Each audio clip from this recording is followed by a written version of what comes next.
بسم اللہ الرحمن الرحیم۔ تو آج ہم آفیشیلی جو ہے وہ اپنا ایک سیٹ اپ یا ایک کہہ لیں گے چینل ہم سٹارٹ کر رہے ہیں اپنا یوٹیوب کا ایک پلیٹ فارم ہم نے ایک سیٹ کیا ہے ٹارچ بیئررز کے نام سے۔ تو اس کا ہم آج سٹارٹ لینے لگے ہیں، تو آپ سب کو جو ہے وہ ویلکم ہو گیا ہماری طرف سے۔ آپ لوگ ہمارا جو ہے وہ کمیونٹی کو جوائن کریں، ہماری کمیونٹی کی ممبر بنے، ہمیں بہت خوشی ہوگی کہ آپ لوگ جو ہے وہ اگر ہمیں جوائن کرتے ہیں، کیونکہ ہمیں آپ لوگوں کی سپورٹ کی انکریجمنٹ کی ضرورت ہے۔ اس طرح کا کوئی پلیٹ فارم ابھی تک تو نہیں ہم نے دیکھا کہ اتنا اچھا کوئی پلیٹ فارم ہو جو اسٹوڈنٹس کے جو ایشوز ہیں ان کو دیکھے اور اچھا ایک ان کو گائیڈ کریں فیوچر کے بارے میں۔ کافی سارے لوگوں کو جو ہے وہ کنسلٹنسی چاہیے ہوتی ہے، اویئرنیس نہیں ہوتی لوگوں کو فیوچر کے بارے میں۔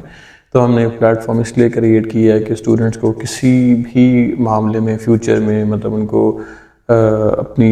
جاب کے حوالے سے یا اپنی ڈگری کے حوالے سے یا اپنی کسی بھی اس طرح کی کوئی اس میں اسٹڈی ریلیٹڈ کوئی ایشو ہے یا وہ اپنا فیوچر یا کسی اور معاملے میں وہ ہیلپ چاہیے انہیں، تو ہم ان لوگوں کو ویلکم کرتے ہیں۔ اور ہم نے اس لیے پلیٹ فارم جو ہے وہ کریٹ کیا تھا کہ ہم آپ لوگوں کو جو ہے بہتر فیوچر کی طرف لے کے جا سکیں۔ تو میرے نام ذیشان اکرم ہے اور بائی پروفیشن میں فوڈ ٹیکنالوجسٹ ہوں۔ تو میرے ساتھ ادھر ہیں احمد شاہزمان صاحب، یہ بھی ایک فوڈ ٹیکنالوجسٹ ہیں۔ تو اب ہم ان سے پوچھ لیتے ہیں کہ ان کے اس بارے میں کیا ویوز ہیں اور یہ اس کمیونٹی کے بارے میں کیا مطلب اپنے وہ ویوز رکھتے ہیں اور کیا کہنا چاہتے ہیں۔ تو تھینک یو سو مچ ذیشان صاحب، بالکل آپ نے بڑی اچھی بات کی۔ ایشو جو میں سمجھتا ہوں اس ٹائم بہت زیادہ پرسسٹ کر رہا ہے کہ ہماری یونیورسٹیز جب اسٹوڈنٹ ڈگری کمپلیٹ کرتے ہیں اس کے بعد ان کے لیے سب سے بڑا ایشو کیا ہے کہ جاب کیسے حاصل کرنی ہے۔ ڈگری بہت سارے لوگوں کے پاس ڈگریز ہیں اس ٹائم، بہت سارے ہم ایسے اسٹوڈنٹس دیکھ رہے ہیں جو 2020 میں گریجویٹ ہوئے ہیں، 22 میں گریجویٹ ہوئے ہیں، لیکن انہیں کوئی گائیڈنس نہیں، کوئی آگے فیوچر نہیں نظر آ رہا، کوئی پاتھ وے نہیں، انہیں گائیڈنس کوئی نہیں دے رہا۔ آن لائن اکیڈمیز ہیں، ان کا صرف یہ پرپس بنایا کہ جی وہ فیس لے رہے ہیں اور اس کے بعد انہیں اینڈ تک گائیڈ نہیں کریں گے۔ وہ کہتے ہیں کہ ہاتھ پکڑ کے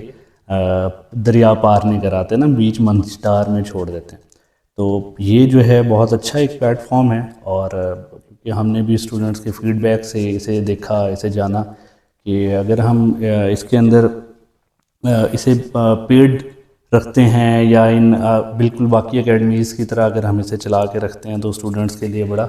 جو ہے وہ ایشو ہے، کیونکہ فائنینشیل بڑے کانسٹینٹس ہیں اور اسٹوڈنٹس کے لیے کنٹینیو رکھنا بڑا مشکل ہو جاتا ہے۔ تو یہ امید ہے کہ اسٹوڈنٹس کے لیے بڑا بینیفیشیل ہوگا، اور وہ اس سے جتنا زیادہ کیونکہ جب ہم لوگ ڈگری کرنے کے بعد ہمارے پاس کوئی اس طرح کا آپشن موجود نہیں تھا، کوئی ایسا پلیٹ فارم نہیں تھا کہ ہم کہیں بھی بیٹھے ہوں، یا ڈگری کرنے کے بعد ایشو یہ ہوتا ہے کہ اسٹوڈنٹس اپنی اس یونیورسٹی اگر وہ آؤٹ آف سٹی اپنے گاؤں چھوڑ کے کسی یونیورسٹی ہاسٹل میں بیٹھ کے پڑھ رہے ہوتے ہیں، اس کے بعد وہ ڈگری کمپلیٹ ہوگی، وہ اپنے گھروں کو چلے جائیں گے، ان کے پاس کوئی پلیٹ فارم نہیں۔ تو آن لائن میں یہ بڑا ایشو ہے، ایشو ریزالو کر دیا ہم نے کہ وہ جہاں بھی بیٹھے ہیں، وہ چاہے کوئی ساؤتھ پنجاب کا اسٹوڈنٹ تھا، وہ بلوچستان میں بیٹھا ہے یا کسی بھی ایسے انڈر ڈیولپڈ ایریا میں بیٹھا ہے اور اسے گائیڈنس چاہیے، تو وہ ایک صرف انٹرنیٹ سورس ہونے سے ایک بڑی زبردست تیاری کر سکتا ہے اور بڑا بہترین اس اپرچونٹی کو اویل کر سکتا ہے۔ انشاءاللہ ہم مزید فیڈ بیک کے تھرو اس کے اندر مزید امپرومنٹس لائیں گے اور اسٹوڈنٹس کے لیے اسے زیادہ بینیفیشیل بنائیں گے۔ ٹھیک ہو گیا، تھینک یو سو مچ احمد صاحب، آپ نے جو ہے وہ اپنے ویوز اس بارے میں دیے۔ بالکل ایسا ہی ہے، اسٹوڈنٹس کو بہت ایشوز فیس کرنے پڑتے ہیں، خاص کر کے جن ایریاز میں جن کو ٹریول کرنا پڑتا ہے ان ایریاز میں فیسلٹیز نہیں ہیں، تو ان کو بڑی اسٹرگل کرنی پڑتی ہے اس معاملے میں۔ ہم نے تو دیکھا ہے ہمارے کچھ کلاس فیلوز ہیں جو بہت دور دور سے آتے ہیں، تو وہ بیچارے گھروں کو بھی نہیں جا سکتے، عید کے دنوں میں بھی بڑی ان کے مشکلات کا سامنا کرنا پڑتا ہے۔ تو یہ ہے کہ ہم ایک کمیونٹی کا آغاز کر رہے ہیں، تو ہم آپ لوگوں سے جو ہے وہ آپ لوگوں کی سپورٹ اور انکریجمنٹ چاہتے ہیں تاکہ آپ لوگ جو ہے وہ انکریج کریں ہمیں۔ ہم آپ لوگوں کو ویلکم کرتے ہیں، آپ لوگ ہمارے کمیونٹی کو جوائن کریں اور اس کا حصہ بنیں۔ Thank you so much.